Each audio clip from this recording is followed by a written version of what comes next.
Are you listening? This week's Game of the Week is The Last of Us Part 2 by Naughty Dog. And much like its predecessor, The Last of Us Part 2 has raised the bar for not only video games, but entertainment in general. Like, if games like this are the future of gaming, then movies and television better step their game up. Now, I plan on reviewing this game with it being free of as many spoilers as possible. But if any slip through, I apologize in advance. But honestly, if you're worried about spoilers, stop watching this video and go play the game. And don't just watch the game, go experience it firsthand. Alright, let's get started. First and foremost, this game is awesome.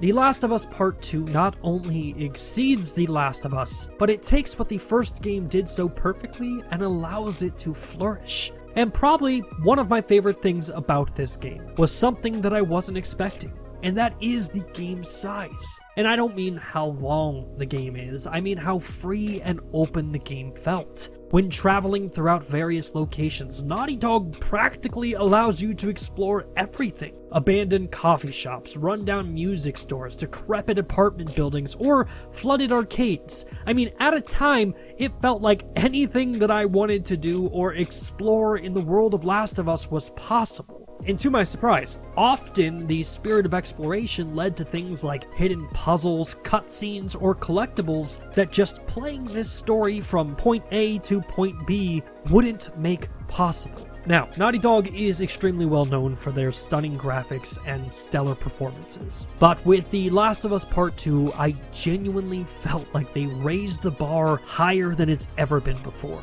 The game's visuals were incredible, and the world felt so real that it was extremely easy to get immersed into the game. Which, while we're on the topic, I want to give a shout out to whoever at Naughty Dog was responsible for designing posters, magazines, or the other small artwork throughout the game. As someone who loves to explore and get lost into the detail of the game, your art was not lost on me.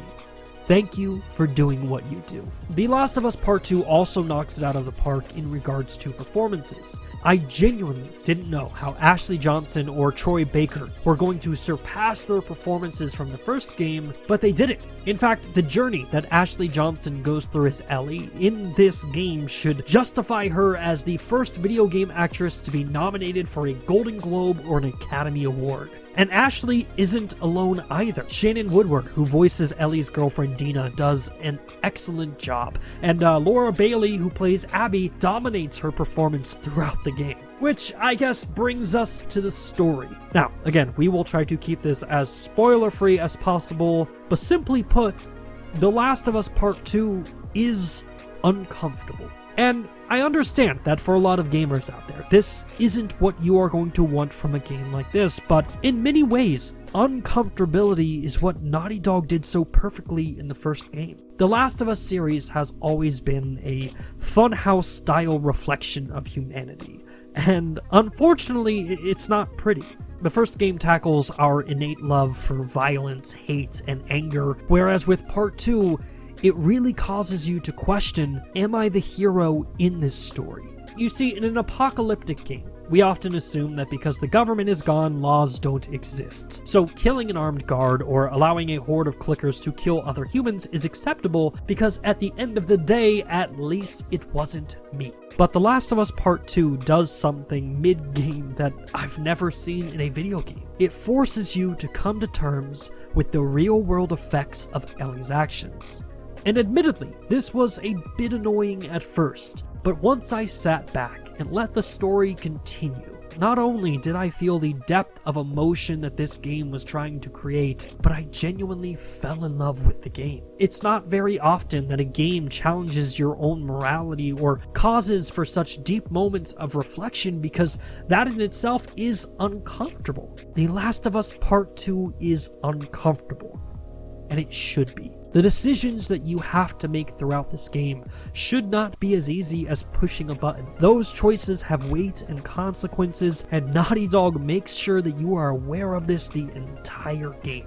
And the other thing that I really enjoyed about Last of Us Part 2 was how Naughty Dog expanded the world. Like, it could have been so easy just to take Ellie and Joel and send them on another mission to a place that we've already been. But with Part 2, Naughty Dog rips open the world and gives it brand new life, with new locations, various missions, and new enemies to fight. Part 2 not only takes you to Seattle, but it puts Ellie in the middle of a massive war between two factions. Like, for a game that centers around infected zombies, I constantly found myself being more terrified by the actions of humans than of the undead. And this type of storytelling is why I love The Last of Us. And it genuinely has me so excited to see where the series heads next. So, for its compelling narrative, superb performances, and immersive world, The Last of Us Part 2 is this week's Game of the Week.